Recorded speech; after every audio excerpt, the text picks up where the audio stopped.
रफ्तार को आगे बढ़ाने वाले हजारों ट्रकों के पहिए जाम हो गए हैं। जो ट्रक ड्राइवर सब्जियां लेकर, दूध, ब्रेड और तेल के टैंकर लेकर आपके शहर पहुंचते थे, वो सड़कों पर आ गए हैं। जो बसें हजारों लाखों यात्रियों को एक जगह से दूसरी जगह पहुंचाती हैं, उनके ड्राइवर भी हड़ताल में शामिल हो गए हैं, वो भी साल के पहले ही दिन। आप सोच रहे होंगे ऐसा क्यों? तो जवाब है एक कानून का विरोध। देश में नया हिट एंड रन कानून लागू हुआ है, लेकिन इसके प्रावधान काफी सख्त हैं। इसी वजह से ट्रांसपोर्टर ड्राइवर परेशान हैं, मगर टेंशन इन्होंने पब्लिक की भी बढ़ा दी है। जी हां, आप देख रहे हैं एबीपी लाइव और मैं हूं आपके साथ वंशिका सिंह। नया साल का आगाज हो गया और साल के पहले दिन से ही देश में एक कानून का विरोध शुरू हो गया है। कानून का नाम है हिट एंड रन एक्ट। देश भर के ट्रांसपोर्टर और ड्राइवर सड़कों पर आ गए हैं, लेकिन इनके हंगामे की वजह कानून नहीं है, वो तो पहले से ही लागू है। विरोध प्रदर्शन की वजह है देश में लागू हुआ नया हिट एंड रन कानून। ध्यान से सुनिएगा, नया हिट एंड रन कानून, जिसके चलते देश भर में वाहन चालक टेंशन में आ गए हैं।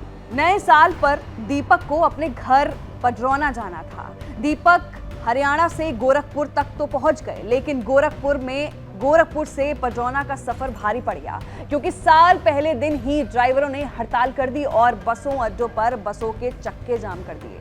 सर, सुबह हम 7 बजे उतरे थे गोरखपुर, यहाँ पर आए तो यहाँ पर पता चला कि बस की हड़ताल चल रही है। तो सुबह से यहीं बैठे हम कि वाहन आएगा, कोई इंतजाम होगा तब जाएंगे।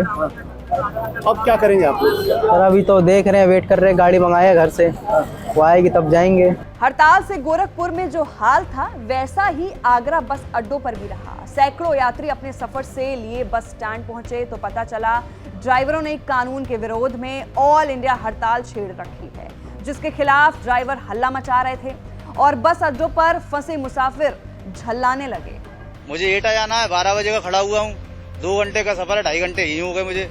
ऐसे कैसे जाएगा? सरकार के नए नए कानून लेके आती है, क्या है ये? जनता को परेशान करना और कुछ नहीं है। राजीव जिस कानून का जिक्र कर रहे थे, उसका नाम है हिट एंड रन एक्ट। इस कानून का मकसद है खास तौर पर हिट एंड रन केसेस पर अंकुश लगाना, लेकिन प्रावधान जानने के बाद ड्राइविंग करने वालों के कान खड़े हो गए हैं। किसी कानून में अगर कोई खामी है तो सवाल उठना वाजिब है, लेकिन सवाल की बजाय सीधे हड़ताल में फिर से फंस गई पब्लिक। ड्राइवरों ने एक तरफ अपनी बसों के इंजन बंद कर दिए, वो बसें भी रुकवा दी जिसमें मुसाफिर बैठे मिल गए। बसों की आवाजाही ठप है। कड़ाके की सर्दी में खामियाजा मुसाफिर उठा रहे हैं तो मध्य प्रदेश के कुछ शहरों में डीजल पेट्रोल का टोटा पड़ गया। बालाघाट के पेट्रोल पंपों पर जो तेल बचा है, उसे भरवाने के लिए लोगों की कतार लग गई। ड्राइवरों की ये देशव्यापी हड़ताल 3 दिन चलेगी। आज हड़ताल का पहला दिन था और पहले ही दिन उज्जैन से लेकर जबलपुर तक कई पेट्रोल पंपों की टंकियों से पेट्रोल डीजल सूखने लगे। अभी हड़ताल के 2 दिन और बचे हैं।